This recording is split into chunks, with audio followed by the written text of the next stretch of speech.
The Pentagon had earlier declared that Ukraine will get the first 2 batteries of NASAMS surface-to-air missile systems over the following 2 months. On September 25 of this year, Ukrainian President Volodymyr Zelensky said that the nation has already acquired the weapons due to the USA.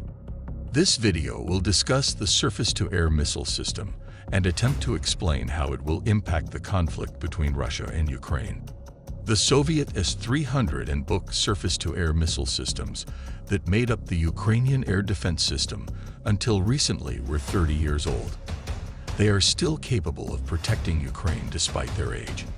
At least 250 of the Russian ground-to-air missiles have already been destroyed, preventing them from flying freely over the nation. But Russia uses not only airplanes, but also Caliber cruise missiles and air-launched cruise missiles, K-101. This is not counting the ISR operational tactical missiles and the Kinzhal all-hypersonic missiles. In this case, it's the antiquity of the Ukrainian air. For example, to destroy the Caliber with a probability of 50%, it's necessary to use 3 to 4 anti-aircraft missiles. In addition, these anti-aircraft missiles are running out, and there's simply no place to buy new ones. So the need for modern anti-aircraft missile systems in Ukraine is enormous. And here's the first swallow: the complex's NASAMS. It's a weapon of a principally different. These systems were created by Europeans for themselves and their network-centric warfare concept. NASAMS stands for the Norwegian Advanced Surface-to-Air Missile System. It was created by the Norwegian defense company, Kongsberg Defense and Aerospace, and the American giant Raytheon. As already noted, the Europeans made the system with their specifics in mind, unlike the Soviet air defense concept, which relied on surface-to-air missile. The Western approach prioritizes a powerful fighter aircraft. With this in mind, Norwegian and US designers created a ground platform that allows the ground-based firing of missiles that are also used by aircraft. The complex itself is quite young. The development of the first generation of NASAMS began in the early 1990s after Western specialists had come to understand the essence of network-centric warfare. This understanding is reflected in the architecture of the complex. The launchers and radar are separated from their control points. This allows NASAMS operators to engage air targets without fear of retaliation, even if the enemy spots where the missile was launched from or successfully uses anti-IR munitions. In the worst case, only part of the iron will be. The specialist controlling the system will remain unharmed and, depending on the situation, leave the dangerous area or activate backup radars and launchers and continue the fight. It is this design that's given the complex definition of a distributed system and has tremendous combat survivability. The survivability of the system is increased by the fact that all modules are mounted on cross-country vehicles, which allows them to quickly change positions, and information exchange inside the combat control system is carried out both via radio channel and field cable. The latter makes it impossible to break the transfer of data from the command post to the launchers using electronic warfare, nor is it possible to detect elements of the complex using electronic recon. The complex has not only radars, but also an optoelectronic tracking station, which also allows it to wait for the target without giving away its presence.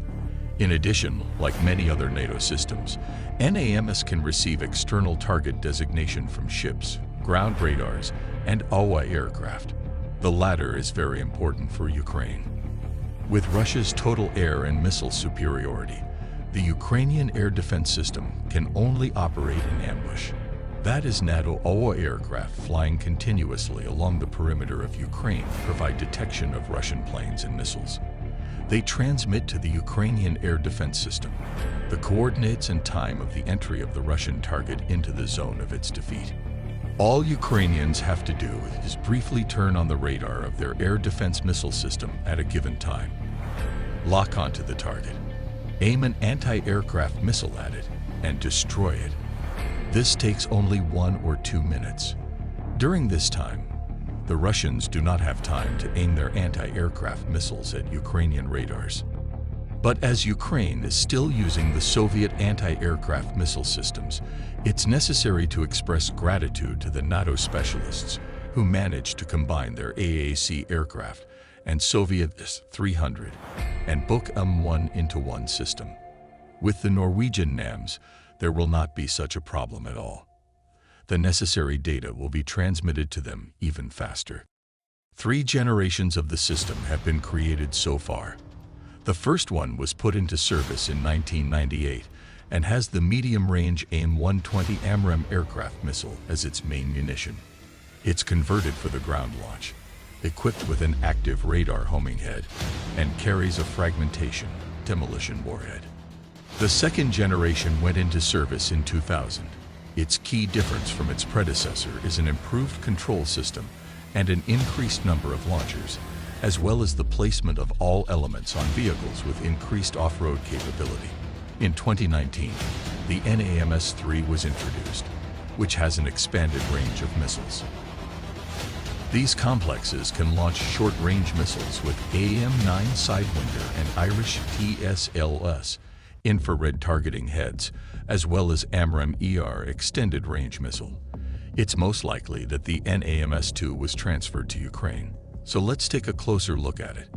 A complete NASAMS-2 battery consists of 12 launchers, each with 6 AIM-120 AMRAAM missiles. And what do you think of the Frog's slow heat strategy? Or maybe we shouldn't be so afraid of Russia and start helping Ukraine more decisively.